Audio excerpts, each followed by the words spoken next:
we as Action SA reinforce that we should have an oversight committee of the presidency. For example, Operation Vulindlela, that was conceptualized to coordinate the work of key priority departments and break down silos. Whilst a noble idea, it has essentially become a dual civil service or a new government department with all the related costs, and it serves only to treat the symptoms of departmental dysfunction and not their cause. Listening to the new Deputy Minister of Energy and Electricity lamenting here today confirms this. Look at transport, where Vulindlela has specific focus. Our roads are being destroyed by trucks carrying rail freight on them because the rail network was allowed to be destroyed.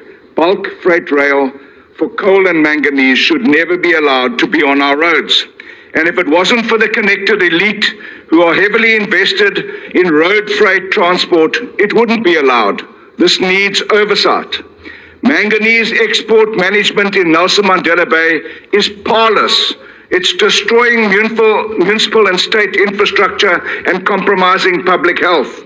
The manganese terminal and fuel tankers at the Port Elizabeth Harbour should have been relocated to Kucha IDZ and the Port of Mocha years ago, but the deadlines keep moving.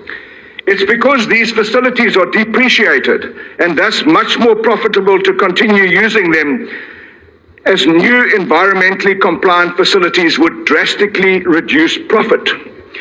Your past presidency was defined by the establishment of multiple commissions, committees and projects.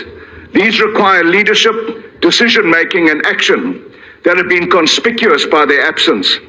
This is yet another reason we need an oversight committee, as it can cut through impervious defensiveness, which reflects poorly on government and in fact gave rise to state capture in the 4th and 5th parliaments that you called the 9 wasted years.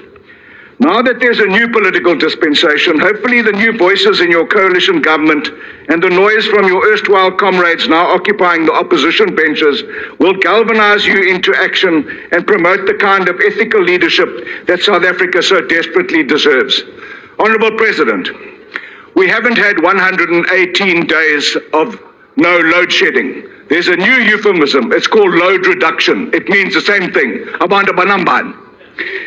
I want to agree with Honourable Malema, who said that the Lily Mine matter and the Hammanskraal water matter has been appallingly handled. But what he's just done sounds like expropriation without compensation to me, because it's Action SA that has stood by those families of the Lily Mine tragedy, and it's Action SA Deputy Mayor that will ensure that the people of Hammanskraal have water in their taps by the end of September. In conclusion, Mr. President, I remember that you came to Nelson Mandela Bay on the 25th of March. You said you had crime under control. What I remember about that day, you went to lunch at Brooks Hill Pavilion and your VIP protection convoy filled the parking lot. People are still dying in Nelson Mandela Bay. You do not have crime under control.